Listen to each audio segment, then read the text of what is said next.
प्रणाम बंधुगण, जय जगन्नाथ। आशा करुँच जगन्नाथ कृपारू आपण मैंने भलरे थे। आज आसतु बनइबा छतु। छतु बनइबा आमको जहाँ लगे ताहा हूँ कंचा लंका, अदा, रसुण, टमाटो, पियाज, तेजपत्र, छतु, दही, किछि गुंड मसला।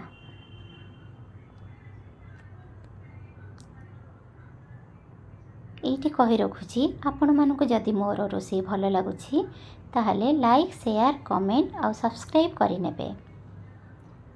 आसतु अदा और रसुण को भलसे बाटी नवा।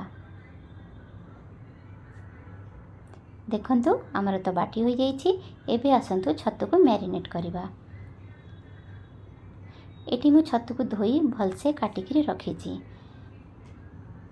किछि कंचा लंका, काटी रखिथिबा टमाटर, काटी रखिथिबा पियाज, अदा रसुण पेस्ट, 2 ରୁ 3 चामच दही, स्वाद अनुसार लुण, हल्दी, हाफ स्पून लंका गुंड, चिकेन तंदूरी मसला 2 स्पून देइछि।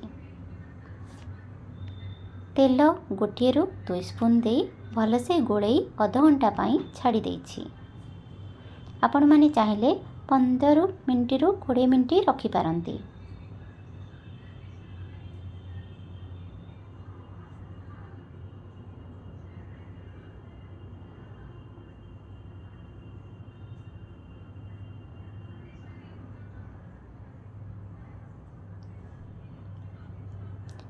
कड़ाई रे तेल देई गोटे तेजपत्र, काटी रखिथिबा पियाज देई मु भलसे भाजी नेछि।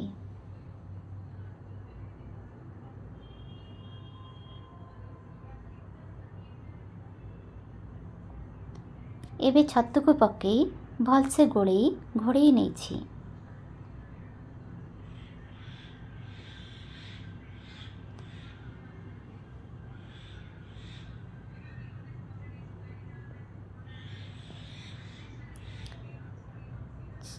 छतु आमर होई आसिलानी। आ 5 ରୁ 6 मिनिट भितर हो। आपण माने एमिति छतु करी केबे खांतु, परोटा सहित कि पूरी सहित बहुत भल लागिबो। मु एठी जणे लोक मु मो हिसाब रे करूछि। आपण मानकरे फैमिली थिले आपण माने अधिक करि पारंती।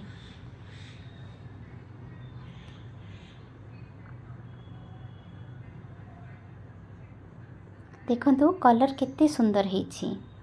आपण माने करिकरी खांतु, कमेंट रे मते जणेबे केमती लागिला। जय जगन्नाथ बंधु।